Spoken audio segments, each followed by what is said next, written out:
What's up, Kevin? Hey, how's it going? Good, man. I just took note. Did you edit that intro little video clip? Oh, I Okay. don't think I did, And actually. it's the first time I noticed that in part of our really weird AI generated personas that we have going on there, we kind of like pull each other in for an embrace at some point of that. So if you do plan on editing it, like maybe take that part out. I don't know. I don't know how I never caught that before. You know, the producer that we used to have on the show, that was like a parting shot, maybe. I don't know. Stuck that in there. Happy St. Patty's Day, man. Are you Irish? I kind of feel like you might be because you like to drink. Wait, can I say that or am I going to get canceled now? I'm not going to I get am in canceled for that, Utah. right? No, I would be Scottish, so I have to take great offense to that. Okay. Well, I mean, listen, my ancestry.com says I'm like 70% Jewish, but 30% Irish. So I feel entitled to make all the self-deprecating jokes, but I can't make the Jewish ones anymore. I wouldn't dare do that. But especially, you know, in spite of my father being a Holocaust survivor, I'm still like just not going to say anything. And yeah, I'm really Jewish, like Taco Bell's Mexican, so it doesn't even really count. All right. It's all a farce. Moving on. Moving on from St. Patty's Day, I'm drinking some green matcha. So I've got the green going on. There we go. Nice. Cheers. So, hey, some big news. We got a sponsor for the podcast. Kick it off with that. So a couple of weeks ago, I stepped down as CEO from Spark 6, the agency I started 15 years ago, and I'm staying on as an AI advisor. And as part of that advisory work, I get to do the show with my buddy Kevin, which is amazing. And in the meantime, I'm continuing some more AI work. I teamed up with my wife, who's a licensed therapist, and I'm helping her build a group practice. And one of the areas of expertise is a whole slew of newly identified AI-induced maladies. And so maybe we'll dig into more of these at some point during our show. But yeah, it's becoming more common with people. So this includes like AI replacement dysfunction, some of the existential AI crisis stuff people are feeling around having either lost jobs or the threat of losing jobs and how that affects their sense of identity. And then we've got AI-induced loneliness, which Kevin may or may not already have, as we both spend a growing number of hours talking to AI models instead of other humans. And then even outside of work, you got companies like Meta AI that are pushing the idea of these AI companions. So there's a growing number of companies doing the same thing in a professional capacity for therapists as well. So did we really get a new sponsor? Yeah, not really. It's just business as usual. But now I have a few more burners turned on the stove, and why not? I wasn't busy enough. So there we go. I like it. Yeah. But if you do want to be a sponsor, by all means, let us know. You know where to find us. Yeah. So in true nature of what you like to do, which is throw stuff at me in the 11th hour, I saw like text messages rolling in last night of, hey, instead of a Google Doc with just topics that seem to be trending in AI that would relate to how people use it at work, I'm just going to vibe code a whole web app that does this and like 20 other things. And I'm like, Jesus Christ, Kevin, really? But I just got into it. I looked at it and I gotta say it's badass. It's really, really cool. It's so cool. It's really like a little content hub, a little media hub that will, you know, I saw a section where it will make LinkedIn posts for you. It'll log previous transcripts. So I'm guessing you called the Riverside API to just pull stuff in for this little web app you vibe coded. Is that right? Actually, I chose not to do that part. First off, because I am slightly cheap. And in order to access the Riverside API, we have to upgrade our plan once again. It's the even more expensive tier than we were already paying for. It's already expensive. Yeah. It's already expensive. Right. And I think this is for the audience that realizing that not everything needs to be an automation, that this really kicks off with a transcript. And the Riverside transcript is okay, but the whole podcast post-process type deal just kicks off with starting with a transcript, and it will come up with a bunch of on-brand names for the segment and help identify what could be valuable as far as clips and things like that. I also didn't automate any of the video production. I automated the potential for us to choose from 10 different sections that sound compelling. But it's going to go to Gabriel, my video editor, and, you know, he's going to do his thing. I'm not super excited about a lot of the self-clipping AIs out there like Opus Clip and some of the others. They Even might though even the native one in Riverside is not very good. No, it's Like not very good. Doesn't really know where to start or when to stop, let alone find the most interesting parts of a conversation. Whereas using the transcript and then comparing it to some, I like to think, clever prompting that's under the hood as far as finding the things that should resonate with us, importantly, and even more importantly, maybe people who are listening to this. It does timestamps and all of these other bits, but this is it's both an opportunity and a challenge in that when you're excited about product development, like scope creep is real. And why just build something that does social media prompts when it also could be doing social media trend monitoring and follow up? And then I decided at some point late Saturday night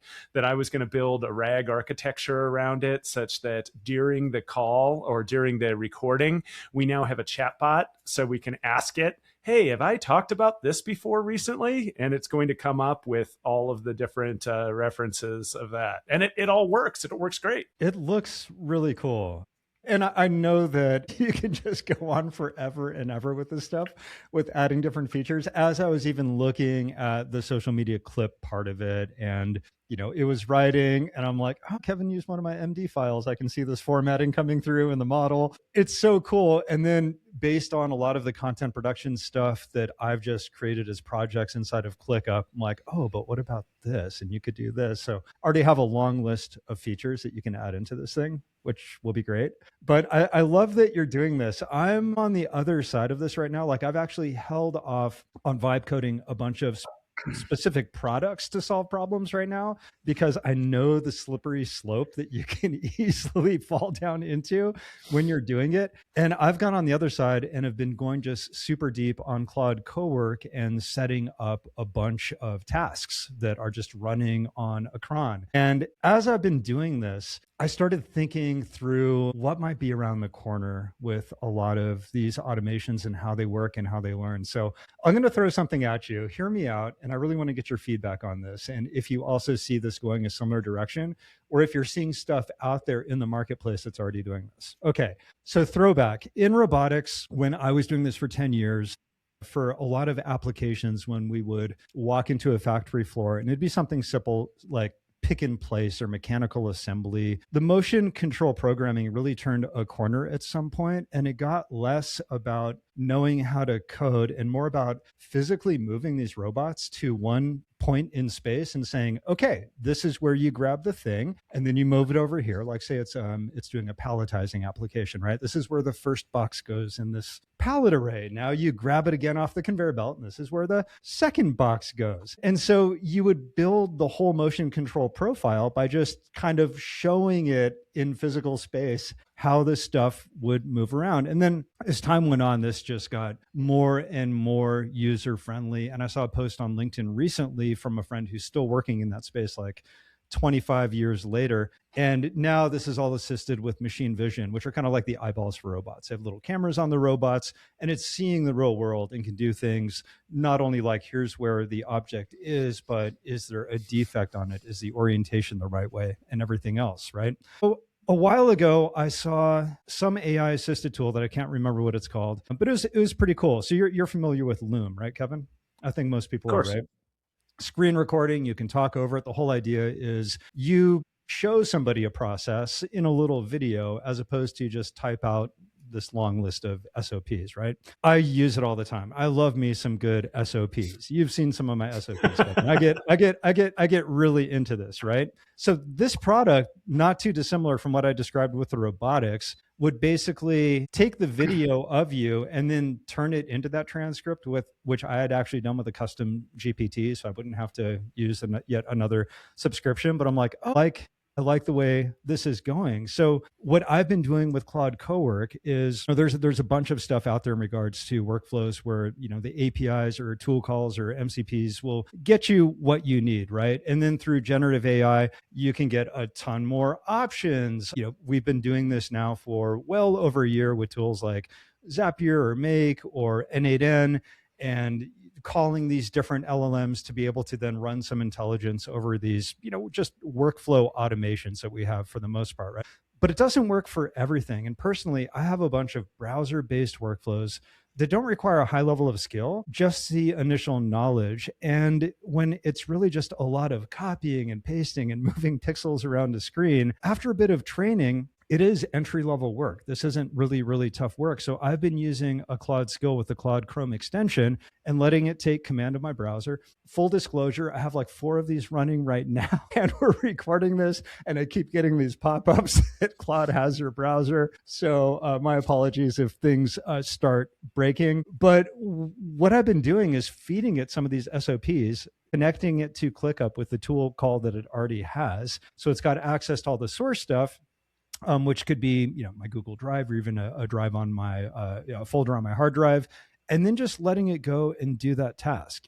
Guess what? It's not very fast, but it totally works. So here's the thing. If I'm doing something else in a different browser tab or on a call or whatever it is, I don't really care if it's not that fast because I don't have to do it anymore.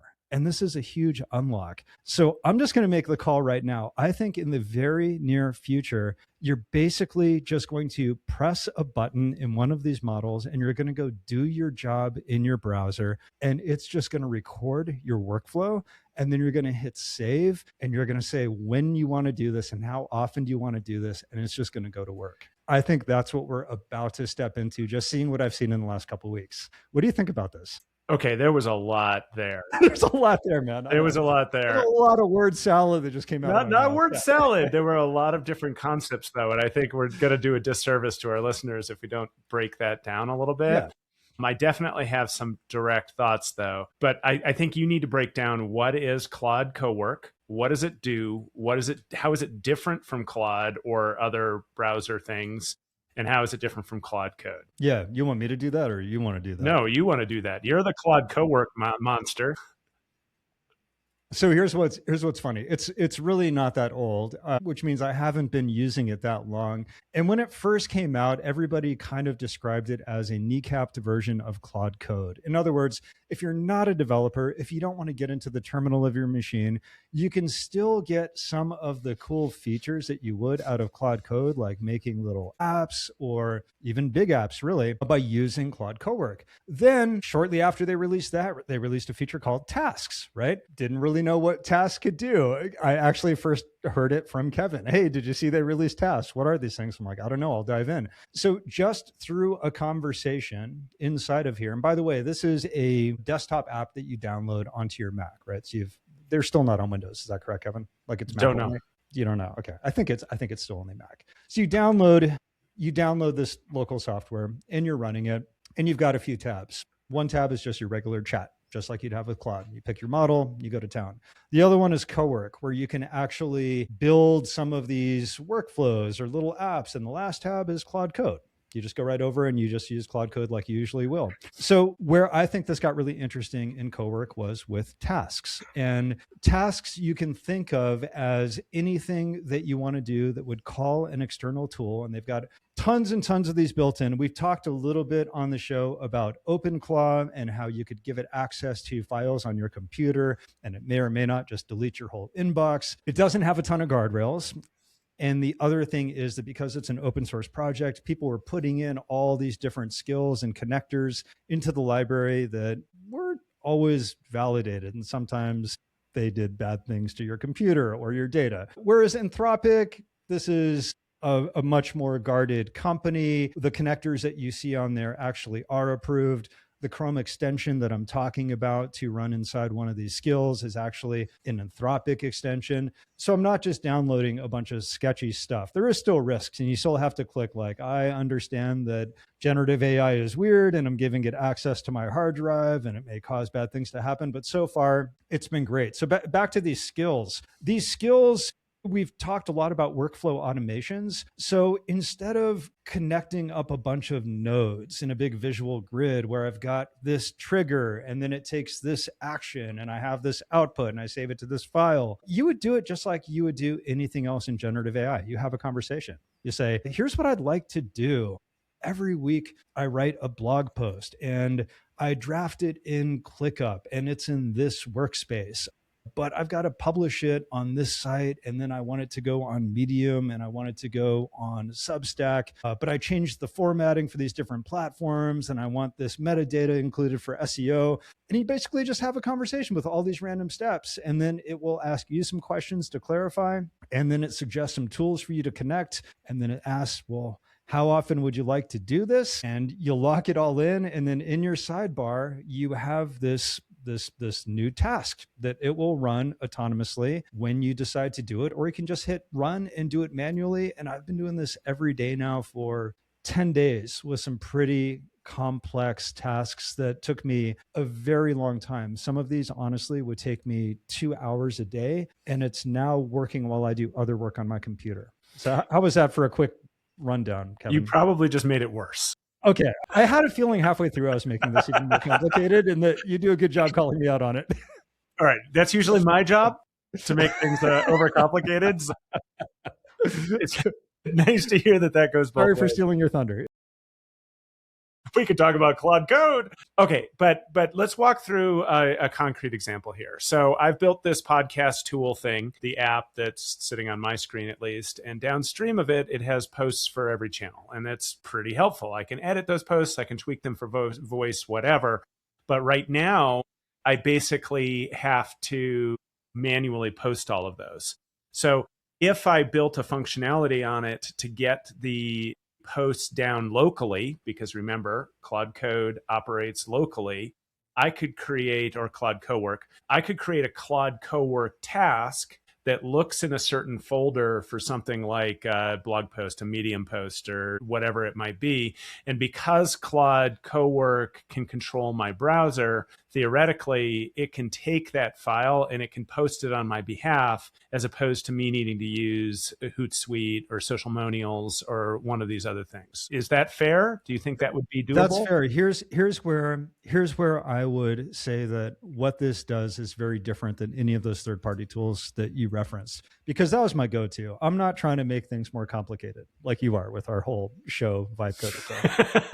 So let's say that I hooked up one of those tools that will just automatically post to my WordPress site or Squarespace site or whatever it is, right? It always jacks up the formatting. And if there is some kind of an image that I want to also have inside of that post, it will rarely do that, right? And if it does, it puts it in the wrong aspect ratio or completely mangles it. I've been trying this for years, right? So there's a big difference when something actually takes command of your browser and follows a specific set of instructions. For example, when I have a draft in ClickUp, right? If I have the section header in that draft set to H3, for example, like header 3, and that just gives it a certain size font and weight. When it then pushes it onto the blog, it'll very often change it to H1, H2, and then the whole thing just looks messy and broken.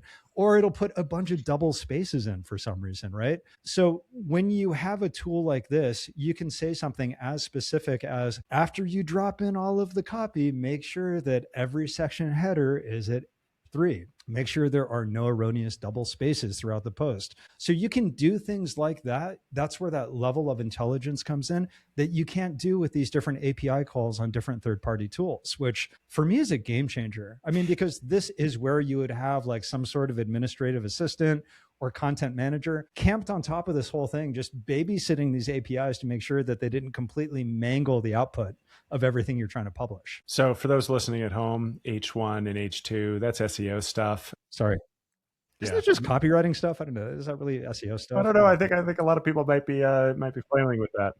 And it does still matter to get those things right. But I think the leap here that people need to understand is, don't get me wrong, APIs are great. MCPs, which are the Model Context Protocol, which we've been able to play with for roughly a year or so, allow you to communicate with APIs, but you're still sort of beholden to the API as far as syntax and whatnot. We're actually bridging the gap to human type behavior within the browser. And that's like worth a pause for a second, because we do all of these API complicated things because that was the easiest way to convey consistent information across the internet.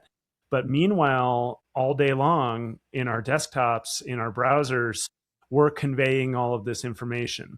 By having an agent that can take over your browser locally and follow specific instructions, it can, with limits, do almost anything that you can. As Eli said earlier, it will be slower, but something 100% done by somebody else that takes a lot longer, but I don't have to touch it. Why do I care that it takes it 2 hours to post the blog or whatever? As long as the blog gets posted, that's the goal at the end of the day. So the pause here is think about all of those things that you do that you just sort of scratch your head of like, okay, I'm now experimenting with these tools, and how am I going to connect the Riverside API? Okay, well, the solution to us not wanting to pay for the Riverside API, sorry, Riverside Step one, take out your credit card. well, sorry, Riverside gods, but like theoretically, you could have an agent that does some of the post edit work that we need to do, pulls the transcript, moves the transcript somewhere else, and we're no longer beholden to that API. I'm sure Riverside might have opinions about that, but because it's coming from your own API address, frankly, this is going to be a problem for enterprise SaaS and platforms, because as they're all scurrying to create barriers, a barrier that they can't really prevent are their users using their platform. And if the agent looks like their users who is using the platform, it's going to be a slippery slope for them for sure. Yeah. And just to be clear, this isn't perfect yet, right? We always say, yeah, this is so early. This thing just came out and I'm already bitching about it. I had a relatively high stakes task that I had to get done on Saturday that I didn't want to do on a Saturday. So I let my task on Claude run with it. And then I went to the gym and I came back and it had gotten about 5 minutes into it. And for some reason, the Chrome extension timed out and it couldn't get it. And it just, there was like one button I had to click that said, allow access again. And I wasn't there to click it, right? So right now I have a lot of these just running in parallel, or I'll start something before I go to bed and just let it go. But yeah, like you said again, Kevin, it's slow right now, but I can only imagine it will keep getting faster and faster and faster. It is, you're watching it kind of bumble around, and it's actually kind of addicting to watch it think. I think I've sent you a couple of screenshots, Kevin, where watching the process of, wait, no, I shouldn't write that because it violates the instructions about not having the syntax. I'll go back and correct this. And so it's already self-correcting and it's kind of pokey. But this thing just came out. So what do you think about my prediction of this is the future of workflow automation? Like, I think you're just going to do something on your computer and say, lock it in, now do that, right? And you'll watch it do it once and then say, yep, that was good. Do that every Tuesday at 4 p.m. So there have been platforms like Scribe around for, 2 years or so. They were real early entrants. And the idea was you could create very visual SOPs by simply following around on your screen. And, they're useful if that's what you want, is if to you create want an SOP, right? If you want an SOP, a standard operating procedure for somebody to follow, when they're new to their job and they want to know whatever. If you want to turn this into an app or an agent, here's the shortcut: is use Gemini. Gemini can take an hour of video in right now. I've already done this 3 times, actually, something similar to what you're describing, where I was trying to figure out the spec or the specification for the thing I was trying to build.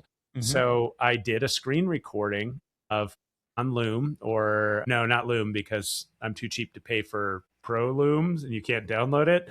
So I think I did it on QuickTime or something like that. And then once you have the QuickTime file, put it in Gemini, have it run through what it is, and it will identify all of the different pieces. And now you have the base piece that you need to create the app prompt within Claude Code, or maybe you're using Cowork, maybe you're using something else, but you actually have all of the steps that are involved in it. And then my own process would be to have a conversation with Claude Browser in a Claude project. Gosh, where I don't, there you have all of these different features, right? But so Claude projects in any of the LLMs are important because they allow you to like segregate information.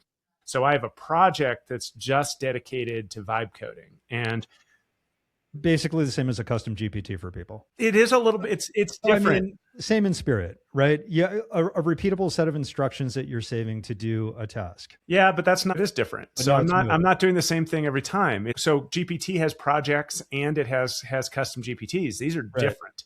If you want to create an output that's like respond to this social media thing every single time in the same voice, great. If you want more flexibility as far as the ability to maneuver within a context, then you want a project. And it knows a lot about Claude Code. It knows about Lovable. It knows about Replit. It knows about the way that I approach things. So I've sort of laboriously, this is interesting because I think everybody's developing their own like protocols and approaches to this. And mine is that I have about 9 different markdown files that are in the project. And these define my style, like various things, like challenges that I've overcome. Like PDF outputs were like an hours long affair a few weeks ago. So now I have a specification document in the Claude project that defines how we think about PDF outputs or users or other things, colors, style, CSS, etc. So now when I take that Gemini transcript and I put it into the Claude vibe coding project, we're all talking about the same thing. And it's going to put out a specification document now, which in my case, because I still haven't really dived into Cowork, I'm going to put into Claude Code as far as a kickoff prompt to get it going.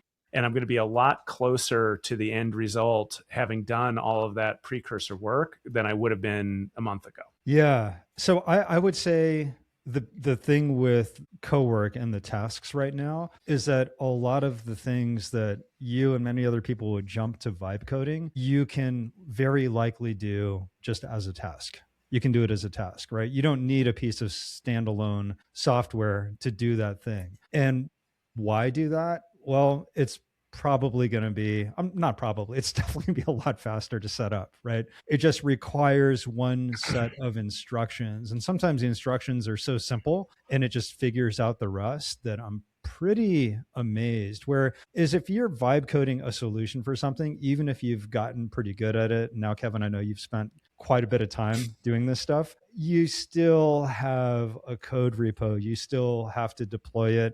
There's still probably going to be some bugs.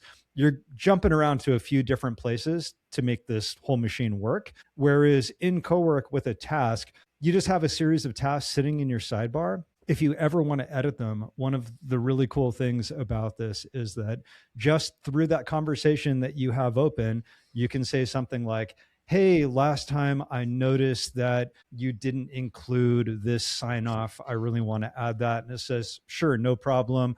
I'm going to write that to your markdown file right now. And it just amends those instructions in real time. And kind of like you were talking about with daisy chaining a bunch of these models together for these different workflows, I have that standalone markdown file in that folder that it dynamically updates. And if I decide I want to now go do this inside of Gemini because it's got some new GWiz feature that's even better, I can just move it right over there. This is all becoming incredibly portable with these markdown files. Okay, so I think for me and for our listeners, it would be helpful to have a bit of a decision tree. And I see 3 different approaches. One is something like a custom GPT, or you might be using a project, or you might be using a Gemini gem. The next is a Cowork type task, a repeatable task that you're running there. And third is, when do you need to build an app? Like if you're going through that decision tree, what type of tasks fit into each? Yeah. Okay. So I think that we're talking about very different things though, too, because if I have a gem or a custom GPT or a project where basically whatever prompt I put in there, it's going to reference all of those supporting files or instructions or documentation so that I don't have to go and give it all that context all over again. That's typically what I use something like that for. The corner that has been turned with these tasks is that they're not calling it an agent, but it's kind of an agent. Like this is starting to steer much more towards agentic workflows. Like that's the direction that we're headed with this. And so that's the first big separation that I see right there.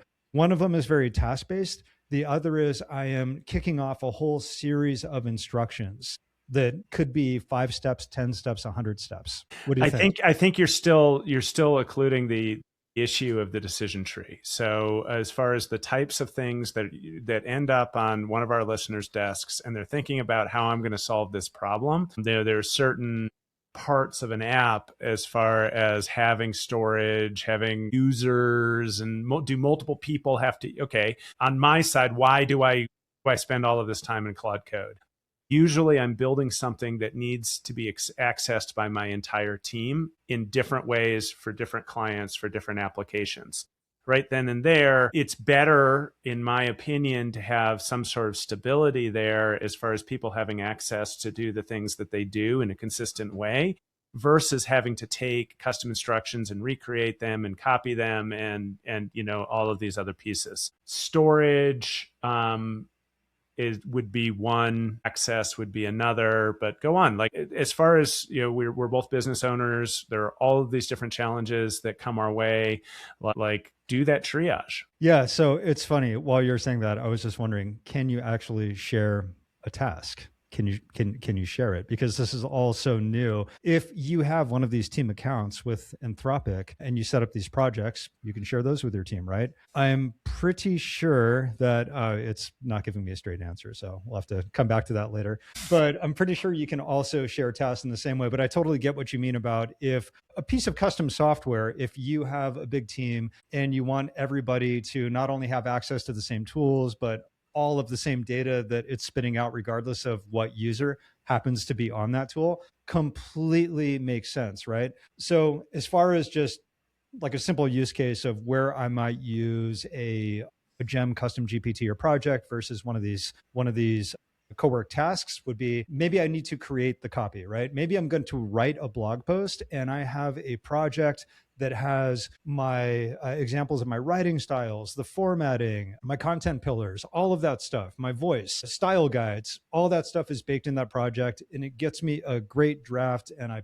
put that into my ClickUp with all of my other content that I have drafted for my content calendar. But now I want to actually publish that, right? And I'm going to take that one piece of content and I might want to publish it to LinkedIn, to my company blog, to a newsletter publication service, to Substack, to Medium, all these different places. That's where I then move over to a task, because it's going to go out and it's going to reach all those different websites. It's going to handle all the formatting, and it's going to handle all of the nuance that it won't really know what to do with until it gets there. In other words, like in a set of instructions for another human, I could say something like, hey, when you paste this in, this editor on Medium does all of this weird stuff.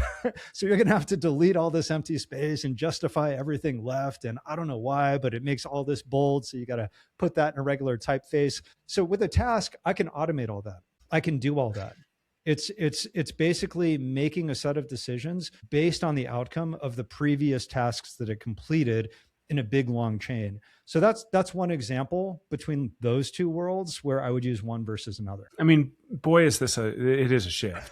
It really is. It really is. I mean, it's got my brain cooked a little bit, just kind of thinking about the possibilities, not just today, but knowing that it is going to get faster and better and probably easier to set this stuff up. Anything is possible. It really is. You're talking about, I'm not going to call it recursive self-improvement, but it's kind of close. We don't like to use that term because that refers to the models themselves being able to recursively improve themselves almost in real time. Right. And we've talked about this here, but listeners definitely need to know that there's still a training cutoff in these models that goes back like 6 months. And the promised land is being able to constantly take new information into the model and be constantly self-improving the underlying model itself. And there's a lot of reasons why that could go sideways and be really scary. But what we're talking about here is constant task improvement in a way that's similar to that. So I sort of picture yourself perched next to an assistant who is working on the blog post or whatever it is. And these are the little managerial nudges that you're making as you're bringing them up to speed, but they're getting codified in a markdown document, which again, it's so easy to get jargonorific here, right? But markdown documents are just simple file structures. And text files, basically. They're just text files that LLMs like to read. And that humans can also easily read, which Yeah, is nice. It's not it's like you're easily, like wrapping your eyeballs around JSON files or something. It's very easy to read. It's just it's got very easy to read, exactly, yeah. and you can read it, and the LLM can read it. So, a very just sort of practical example in Claude Code is that it's common practice. I don't know if it's best practice to maintain an issues file .md, and that issues file collects issues, bugs, whatever it is, and then periodically you just tell Claude Code, hey, go look at your issues file and fix stuff. And Yeah. so, and it does that. The difference here is you go a step further, and we're actually experimenting with something like this with our lead magnet thing, is that it has a bug log, and the bug log that users report goes into an LLM processing to decide what's important and what isn't. What is important gets added to the issues log. And then on a time basis, once a day, once a week, it's called a cron, looks at that issues log, and it goes forth and it fixes things. And if it runs into something that it doesn't think it can fix easily, it's now going to ping somebody in Slack so that the human gets in the loop and figures it out. That's the direction that a lot of this is heading. The piece that I think that people listening to us will struggle with is that dynamic interaction with it and the nudging of it. It's not like you have this great UX, user experience type thing that you go to that you do that. And frankly, for my own brain, that's the UX would be something that I would consider building such that I could have a clean way of interfacing with whatever that project is that isn't so fiddly. And I think fiddly is what breaks people when they get into this. That for us, it's fine. Yeah. But this is going so fast. We're like 2 months into this particular wave, and it is getting better every single day. And I haven't been in terminal in Claude Code. Like you end up in terminal a lot anyway, but like to operate Claude Code in 2 months. So these things will get fixed as far as creating better user experiences. So yeah, I don't know what's the guidance for people listening to us. So listen, man, I think you said something really interesting. A couple things that are really interesting. One is this whole notion of it being fiddly, right? I think that that's really where this shines, is because when you're setting up these more rigid automations or workflows, you can't handle the fiddly use cases. That's where things break or it does the wrong thing, right? So the whole point of this is that, yes, it's very fiddly and it's fiddly to get it up and going, but that's also what makes it so brilliant. That's what makes it such an unlock, is there are all of these edge cases that you can handle. So I love what you said about, imagine you're sitting down next to a new hire and you're basically walking them through something that they're going to now take off your plate. And chances are, as you're doing that, you're probably going to forget a bunch of stuff, right? And then you're going to get that first batch of deliverables, be like, oh, why did they not include the thumbnail? And the little SEO description is missing on this. Wait a minute, I didn't tell them that, right? And then so you go back and you rewrite the SOPs, you sit down with them again, and it gets better and better. So this is typically, just to give you an idea of what this looks like, this is typically what you're doing when you set up one of these tasks. It's that very same experience. You're watching this thing work in your browser, which is kind of spooky. Like you're watching pages scroll, things get clicked on, and you're watching it think. So it's saying, running this JavaScript, taking a screen capture to find out where this input field is, putting in the text, pressing the button, right? So you're watching it work. And when it missteps, very often it's not because it did something wrong. It's just not doing something because you haven't told it yet. So you can pause that process and just type right in the chat, just like you're having any other conversation with GPT or Claude, and say, hey, I noticed that when you did this, you didn't mention this person, and we want to do that every time. And it says, great, now I'm going to add that to the instructions, right? Now that's locked in, carry on. And you watch it and you wait for it to do the next thing. So you can sit here and watch this process and watch it work in your browser with your local files. Or what I've done is given it access to Google Drive files. And that way it doesn't matter what machine I'm on. It still has the source instructions regardless, because it's all in the cloud. And you can just make these amendments. And at a point, just like with a great new hire, it gets to the point of proficiency. Does that take a little bit of time? Sure. Can it save you literally hundreds or even thousands of hours of work a year once it gets dialed? Absolutely. And that's the big corner we're turning right now. So just to make this really, really, really tactical for people, you're spinning up a task in Claude Cowork. You're connecting that task to a guidance document, which you just said might be in Google Drive. Okay. So yes, and no. For simple things, like you can just put it right in the instructions, right? Just like you would with a project. And that works just fine. And it can, it can amend whatever you want. But yes, like having that source file with the instructions, like we've talked about a few times right now, very advisable just because of the pace this is all moving. This whole thing now becomes very portable for you. Say Gemini does this better, 5 times better a month from now. Anything's possible, right? You take all that work you did and you just move that MD file right over and you're golden. So go ahead. Sorry. Okay. So now let's just say you have a big fat monitor, which you do have a big fat monitor. Several. Yeah. And on one side, you have your app and it's slowly poking its way through whatever the task is. And on your other screen, you have an improvement document. That's the piece that I'm trying to get to of, hey, don't do it that way, do this. Instead, I don't have that document open. This is just in the chat. So while this task is running, I'm actually looking at the task running, like you can watch the log of it thinking and what it's doing. On the other monitor, I'm watching it do the thing in real time. And as it's thinking and I'm watching it do the work, if I want to call it out, I just actually pause that process and I just chat. I just put it right in the chat. Hey, you didn't do this correctly. I really wanted you to do this. Okay, that's not in the instructions. I'll update the instructions. That's key. You can pause the task in action. I actually didn't realize that you can do that. Okay, so that's really pretty cool. Meantime, not necessarily as a challenge to what you were saying about you shouldn't build an app, you should build a task. I brought up my own GitHub and I'm just looking at the thing. So I built 19 apps in the last month and a half, which is probably why I look so haggard. And, anyway, you haven't seen the sun in like I haven't seen the sun in a while. No, but I'm so excited about it. It's so much fun to like solve. We had dinner the other night and I'm like, wow, you remembered how to use utensils and make eye contact. This is amazing. Sort of. And I'm looking through them and, I think I'm doing more foundational work, I would say, as far as building capacity than trying to solve individual tasks. So from an organizational like architecture perspective, what are the big problems that you're trying to solve that you can create scale? Versus tasks that create liberation for maybe individual people. And, working with a lot of companies, I'll tell you that having a team, your team or my team or an internal team or whatever that's building the podcast processing app, because that takes a bunch of time and causes a bunch of data damage. Like, we want to solve that thing. Cool. Let's lean into it and do it. One of those people on the team creating a task that runs in Cowork that helps them build that other task, like, okay, this all works out well.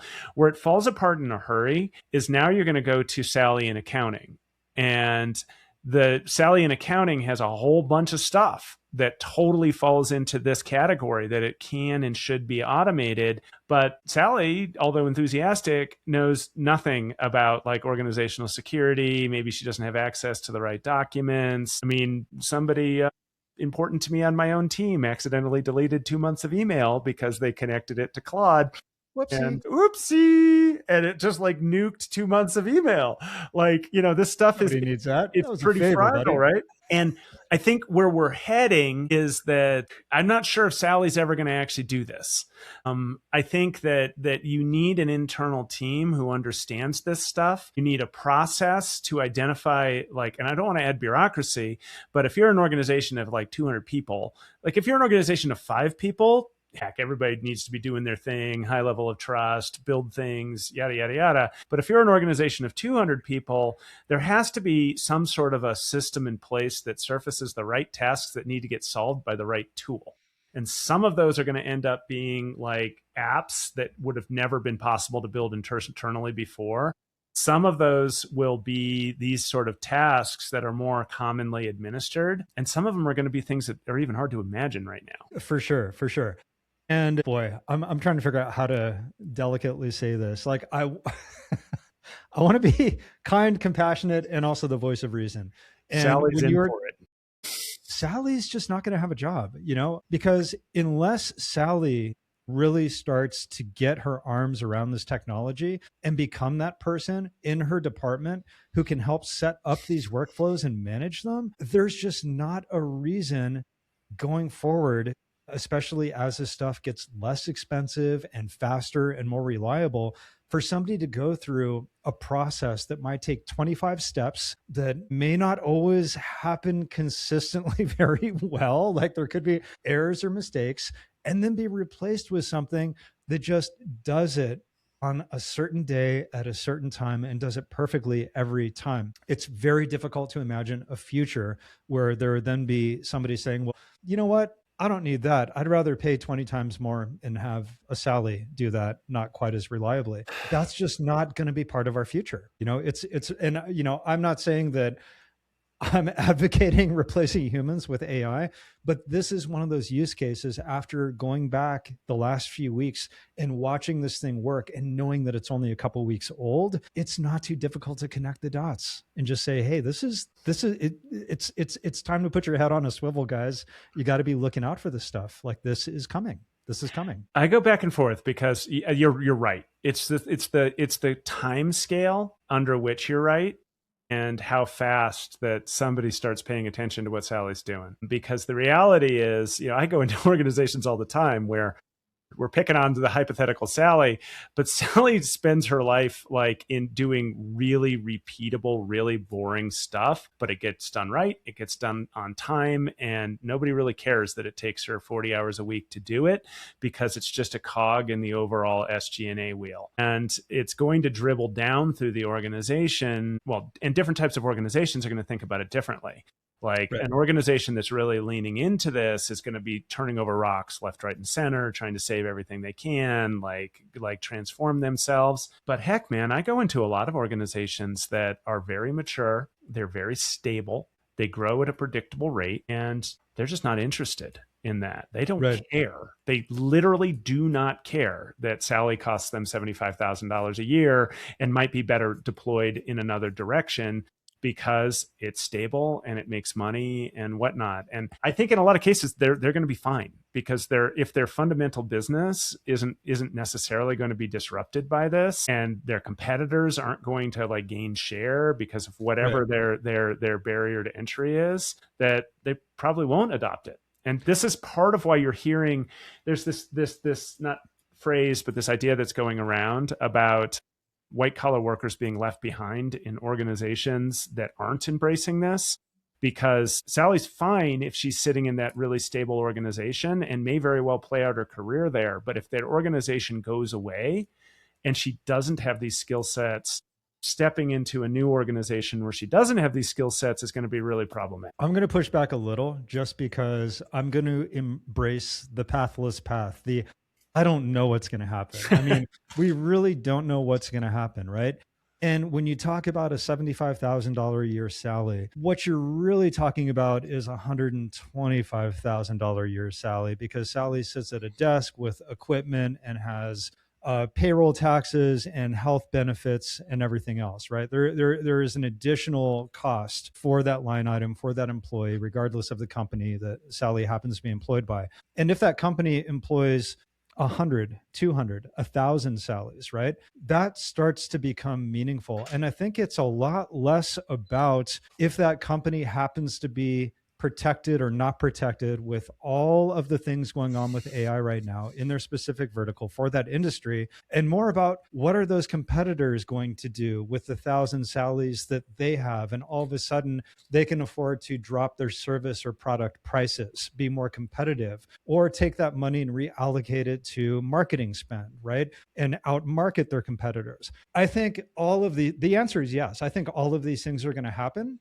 but they're going to happen on a timeline and on a scale that we couldn't possibly predict right now. And that's the tough part. And it's why we talk about this stuff. We don't want to be fear mongering, but we do want to plant these ideas in people's heads, because something is going to happen, right? So it is happening right now. We're watching it unfold in real time. We just can't say with any confidence how fast, where, when. We just don't know. But things are happening. Things are bubbling under the surface right now. Yeah, the promises of this agentic orchestration layer. Like 2025 was supposed to be the year of the agent, and it just never really It was a year happened. of nothing for It that. was a year. Well, I mean, Nothing no, really no, a happened. lot happened, but it wasn't the. It wasn't Not the promise. The promise didn't happen. the promise didn't happen, and now the promise is coming together. And the whole open claw thing that we've talked about a bunch, and we don't need to go into today so much, but it's worth tracking because it is that orchestration layer, and you're seeing similar ideas from the water, or the door has been opened, and now people are thinking about this in very different ways. Yeah. And it's a different approach and I sound like I'm pausing or equivocating because we don't really know yet, but it's very, very promising in a way that doesn't have to be AGI. It's about these self-actualizing tasks that get things done and being able to apply those in the right ways. And personally, I spend a lot of time thinking about that as far as my organization scales. Where are the inflection points where I don't need to staff up in this particular way that I would have absolutely have to staff up before? I think that's exactly right. That's exactly right. When these new features come out, even when we first started having generative chats that were pretty impressive, it almost always starts at, oh, this is novel. Wow, interesting. It can do this thing. I don't know what exactly I want to do with this thing, but that's really interesting. And then all of a sudden it goes from being novel to being useful in some capacity. There's some real utility here, right? And I think we're well past that stage, and we're now entering this world where, because of the initial promise that we heard about last year with these agentic workflows, now coming to fruition with these publicly available models where anybody, and seriously, this does not require technical expertise. The things that I've set up, it just requires a little tinkering and playing with. There's nothing technical that I've done. I just know the workflow, right? I know the workflow. So I have a domain of expertise, and I'm now just having a chat about that domain of expertise. It's now crossed that bridge into, it is replacing a massive chunk of work that either I would have had to do or I would have had to hire somebody to do it. And as mentioned at the beginning of the show, because I'm also now starting another company from the ground up, even from when you started Ascend Labs, Kevin, just going back a few years, it's already a totally different world with the tools we have, right? So you could say, I'm an AI native company. My company is about AI. Like me starting this now, I'm already starting from a different place. The way that I'm thinking about building the business, of staffing the business, of all these workflows, of documentation, everything, right? Based on this little snapshot of what's available today. And that's the world we're in. And it's amazing. It's amazing and scary in all the words. It's all the adjectives. So, and a lot of the approaches are mixed. So it's not just a chatbot, or not just a custom GPT, or not just a workflow, or Cowork or Claude Code. I'm thinking to myself about how some of these systems work behind the scenes with the podcast tool I built. So part of it is actually an N8N flow that does trends research that's already been in place. So it was sort of trivial to tie that into the bigger picture. Now the center body of the app is still an app. That's Claude Code. And I'm going to sort of challenge you to work with me over the next couple of weeks of how do we then take the outbound pieces and turn those into Cowork tasks, such that that last step of the integration is largely done. And my marketing coordinator is supervising it, but not having to get deeply involved in a lot of ways. Once that's in place, now I can start scaling my marketing and a whole bunch of other things in a whole bunch of other ways. I'll still need him, but he'll be focused on the most human parts of it, as opposed to, posting and kind of minor edits, and perhaps I'll be down a few subscriptions. And you know what? He'll probably be, and I'm not exaggerating with having these tools, a 10x version of what a normal marketing coordinator without these tools would be. He really will be. He'll have 10x the output. Just kind of given what I saw about the tool you made already, given what I've been building in tasks, like he will be 10x.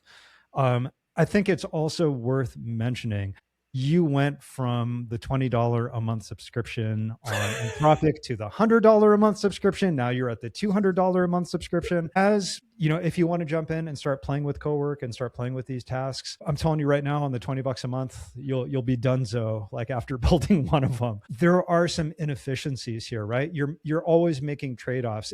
If you want to use the more user-friendly version of these tools and have the nice conversation that's creating all sorts of programmatic complexity on the back end that you never have to touch or look at, it is pretty hungry as far as your allotment of tokens for whatever plan you're on. So I've also bumped up to the $100 a month right now. I'm not at the $200 a month yet, but I have a feeling as soon as I cross into your world, Kevin, and start making some standalone applications, I'll get there pretty quickly. But to give you an idea, I was hammering on this all weekend. I probably should have noted when this started over. Resets on Friday, right? So on my $100 a month plan, I've been running this for a few hours every morning just for one task. I did a lot of stuff this morning. So my current session, which resets in less than half an hour, is already at 55%.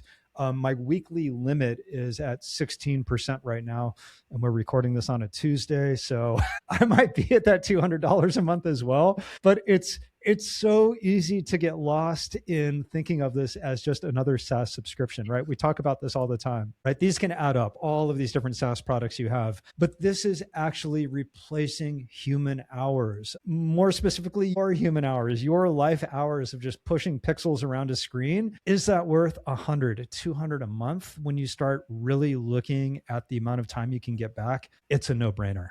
Like, this is a no-brainer.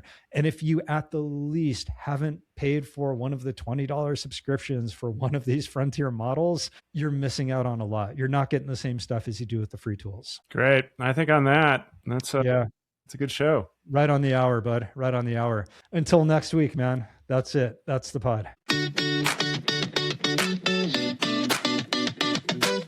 Thanks for listening. If you'd like to send us a question to answer on the show, email me at elijah@spark6.com. That is SPARK6.com, or Kevin at ascendlabs.ai.